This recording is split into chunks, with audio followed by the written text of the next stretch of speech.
Tá aqui. Principais temas que foram tratados nessa aula aí, certo? Para a gente iniciar a lei de Gauss. Então vamos iniciar a lei de Gauss. Pessoas, a lei de Gauss é um resultado muito poderoso porque simplifica muito as integrais ali. Você vai ver que dá até para resolver de cabeça. Por exemplo, o fio, que a gente demorou ali uns 10 minutos para resolver aquela integral ali, né? Então, em resumo, essa é a lei de Gauss. Em resumo, essa é a lei de Gauss. Gauss foi um matemático importante. Ele tem contribuições em várias áreas da matemática e algumas áreas da física. Então, por que a gente usa essa lei? O meu papel aqui é explicar passo a passo tudo que está escrito aí, beleza? É isso que eu quero que você entenda. Eu quero que você entenda geometricamente, passo a passo, o que está aí. Essa lei ela é aplicável em sistemas de alta simetria. Então ela funciona para um fio carregado infinito. Essa simetria é simetria cilíndrica. Ela funciona para uma esfera carregada, certo? Funciona para a esfera, simetria esférica. E tá bom. E para o plano também, né? Simetria planar aqui e tal, para o plano também. Aqui a gente consegue usar cilindro ainda para o plano infinito. Tá? E deu.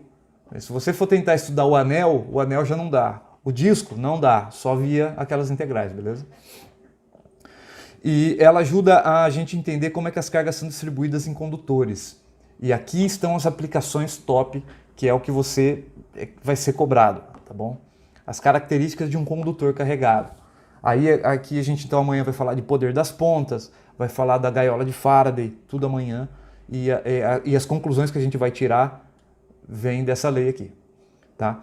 Então nesses próximos minutos eu vou te explicar tudo que é importante até a gente chegar nessa lei e amanhã a gente vai aplicar ela, tá bom? Então primeiro passo a gente tem que se lembrar de uma coisa, a gente vai se lembrar das coisas aqui. Uma coisa chamada vetor área.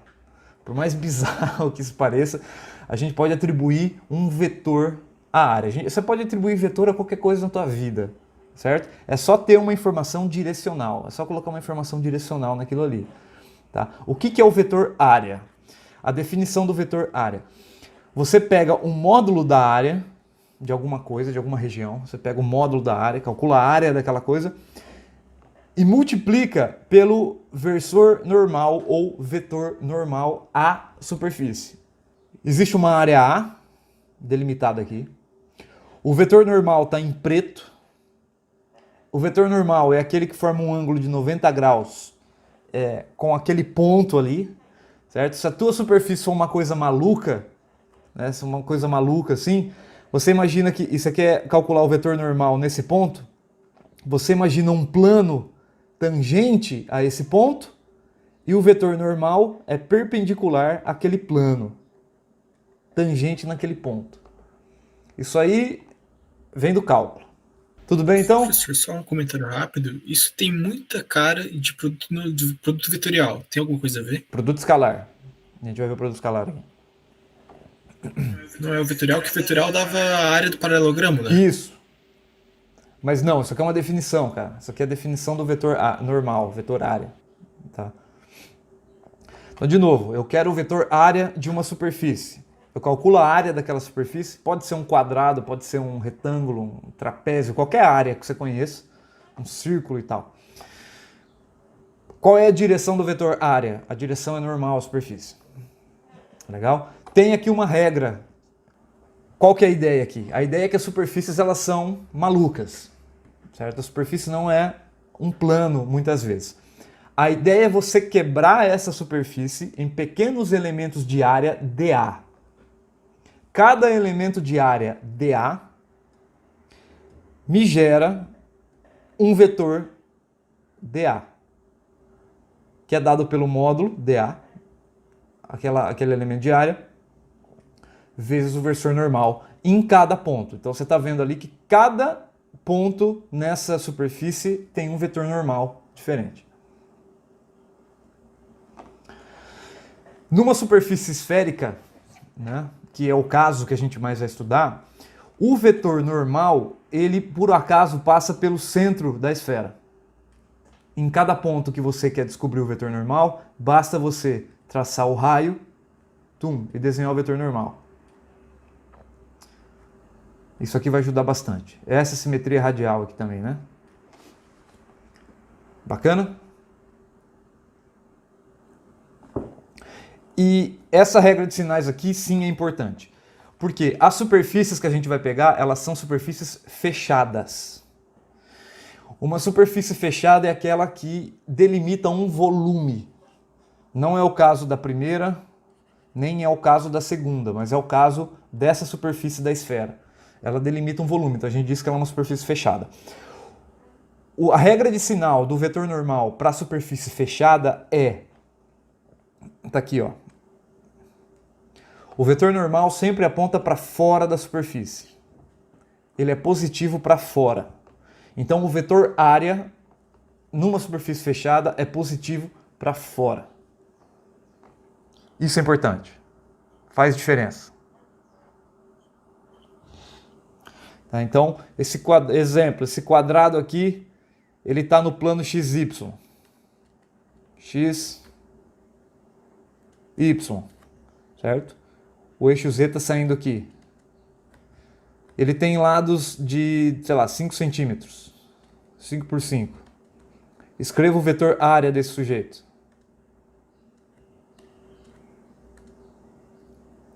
O vetor área desse sujeito é igual. O módulo da área é 0,025 em metros, né? É, né? 1, 2, 3. É, tá aí. Não, faltou um, desculpa. Vezes o vetor normal. Qual que é a direção do vetor normal? Olhando para a geometria. O vetor normal aponta positivo no eixo Z. Então, Z chapéu. Qual que é a unidade disso aqui? Área. Metro quadrado. É cálculo 2 de geometria analítica. Tá, vocês vão usar muito isso aqui em cálculo 3, que vocês estão fazendo aí. Tá bom? Então eu estou adiantando um pouco da matéria. Próxima ideia que vocês precisam ter para começar a estudar é o produto escalar. Definição do produto escalar. Você pega dois vetores e a definição de produto escalar, esqueci aqui, né? A definição de produto escalar é o módulo do primeiro vetor vezes o módulo do segundo vezes o cosseno de θ, onde θ é o ângulo entre os vetores. É possível mostrar que isto aqui é igual a isto aqui. O produto escalar, então, você pega o produto das componentes de um vetor e soma com o produto das componentes da outra componente do vetor, né? Componente x e o produto com a componente y. Isso aqui me retorna um escalar. Isso aqui me retorna um número sem informação direcional. Vocês já fizeram isso, né? Não é novidade para ninguém. Produto escalar entre vetores. Tá, então aqui está o desenho. Dado o vetor A e o vetor B, o produto escalar entre eles é esta fórmula em cima, está aqui o ângulo entre eles, tá? Geometricamente, qual é a informação que a gente tem? E isso é importante. Eu não escrevi, mas eu vou escrever antes de colocar no cigarro. O produto escalar, ele te dá a projeção de um vetor sobre o outro.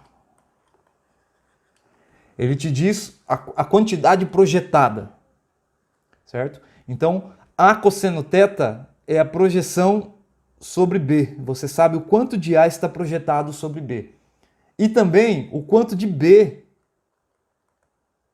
está projetado sobre A, que no caso aqui é o mesmo comprimento. Sempre vai ser o mesmo comprimento. Ou é A projetado em B ou é B projetado em A. Tudo bem? Isso é o mais importante. Projeção. Projeção. Professor, tem um vídeo, não sei se talvez tu poderia trazer na aula para... Deveria ser mais conteúdo de geometria analítica, mas... do Tribulon Brown, que ele explica certinho por que isso é verdade. Ele faz a prova toda de... Já vi esse vídeo. De por que não importa quem que é o A e quem que é o B. Boa, bem boa. Interessante. Boa. Sim, porque parece Ô, que professor. Oi, quem tá falando, cara? Uma dúvida aqui. É o Thiago. Oi, Thiago. O valor resultante disso é o módulo do vetor projeção de A mais o B? Não. O tamanho? É o tamanho, o comprimento disso aqui. Perfeito. Entendi. É o comprimento disso aqui. Beleza? Não te dá direção. Não te dá direção nenhuma, te dá um número, é projeção. Então tá.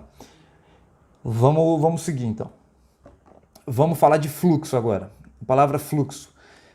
Por que fluxo aparece aqui? Porque lá no século XIX ainda se acreditava que eletricidade era um fluido. Alguma coisa que fluía por entre os corpos com característica de um rio mesmo, fluindo de um ponto ao outro. Tá? Então, vem daqui. Esse não é um modelo correto para eletricidade. Tá? Mas essas equações funcionam. A gente vai usar o sigma maiúsculo aqui, certo?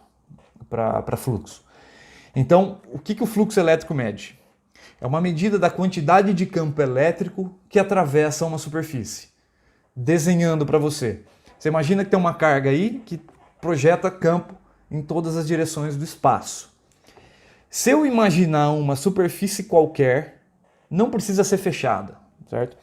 Uma superfície qualquer, linhas de campo vão furar essa superfície.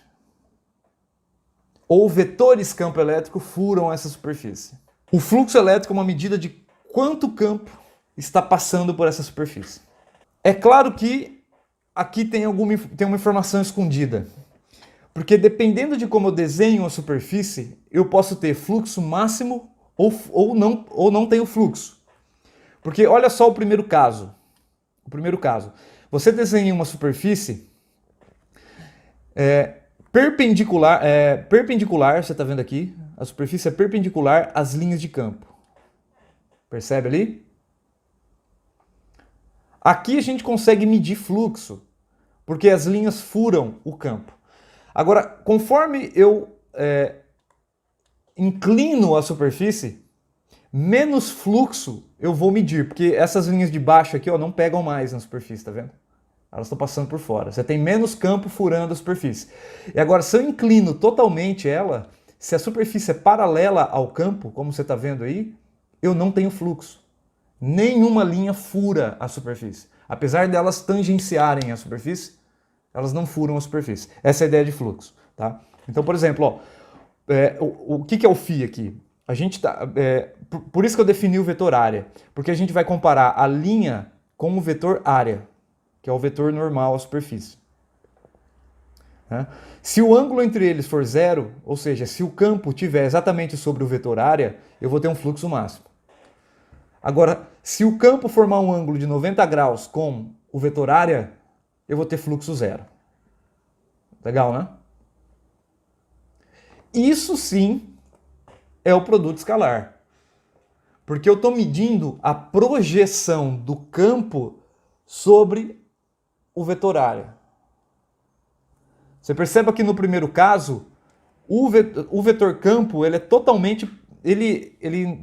totalmente projetado sobre a área. Mas conforme eu vou inclinando, menos vetor, certo? Menos vetor é projetado sobre a área. E se eu inclino totalmente, você não tem nenhum vetor projetado sobre a área quando eles são perpendiculares. Por isso essa definição. Então você pega o módulo de E, multiplica pelo módulo da área e multiplica pelo cosseno do ângulo entre eles. Olha só o cosseno aparecendo aqui. O cosseno é que modula a intensidade da coisa. Então, cosseno de 0 é igual a 1, eu tenho fluxo máximo. Cosseno de 90 é igual a 0, eu tenho fluxo igual a 0. Vocês já tinham visto essa definição de fluxo em algum lugar? Eu vi brevemente, na verdade nem cheguei a ver a equação no técnico, o professor de eletricidade comentou que existia isso, mas não... Ah, tá. Não, mas aqui no superior não, né? Não, no superior não. Tá. Vocês vão fazer isso aqui em cálculo 3, cara, porque isso aqui é conteúdo de cálculo 3, que está em paralelo aqui com física 3, né? Bom. E isso daí, professor, esse produto escalar, ele é análogo, só que mais simples, a você pegar o plano que está inclinado, olhando na direção do campo e pegar a área que você tem nesse quadrado aqui, né? Seria a mesma coisa, sim. Ou não? Sim. Só que de uma forma mais fácil. Você não tem que fazer o cálculo aqui, né? Sim, é tranquilo essa fórmula, porque, e outra, se você não tiver o ângulo entre eles, Você pode fazer a componente x vezes o componente x da área mais componente y da área. Se quiser usar 3D, não tem problema, mas EZ a Z. A gente vai usar bastante isso aqui quando falar de magnetismo, porque o campo magnético ele é maluco. Unidade disso aqui, Newton por Coulomb, vezes metro quadrado. Eu esqueci de escrever aqui, depois eu ponho. Vamos lá, seguiu. Agora vem a parte bacana da coisa, né? Porque vamos pegar uma superfície qualquer.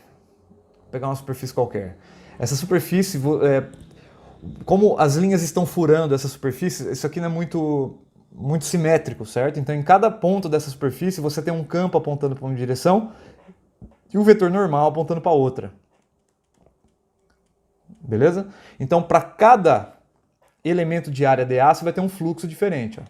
Você vai ter que fazer um produto escalar para o campo naquele ponto com o vetor área naquele ponto.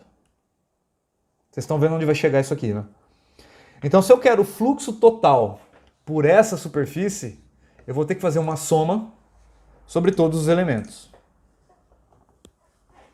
Então, por isso que a gente faz uma integral de um produto escalar. Certo? Então, esse produto escalar aqui dentro é o fluxo de um elemento. Então, quando eu faço a integral de todos os elementos, eu estou calculando o fluxo por aquela superfície. Então, está aí a integral de novo. Professor, Pois não. a notação com a integral com um círculo no meio seria a integral de linha, né? Ainda não. Ah, tá. Vou te mostrar agora. É o próximo passo. Tá. É o último slide da aula. Tá? Antes de terminar a aula aqui. Agora eu vou olhar... Opa, deu pau, cara. O que aconteceu? Tá, beleza. Só para terminar, desculpa. Tá. Não era para aparecer isso aqui. Aquela superfície era qualquer. Essa superfície agora ela é fechada. Você tá vendo aqui? Superfície fechada. Uma superfície fechada é chamada de superfície gaussiana.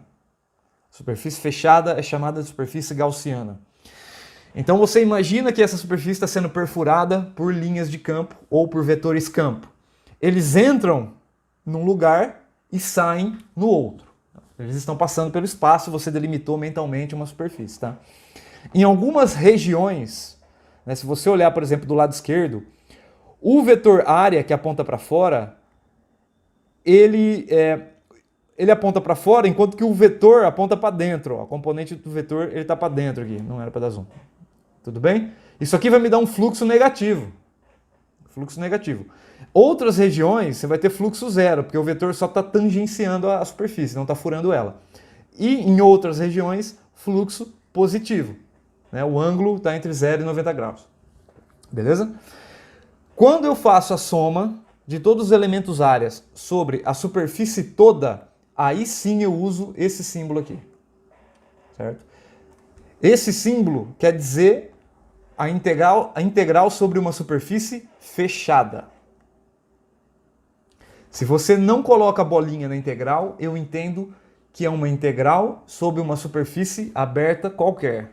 Coloquei a bolinha, eu estou dizendo que é sobre uma superfície fechada.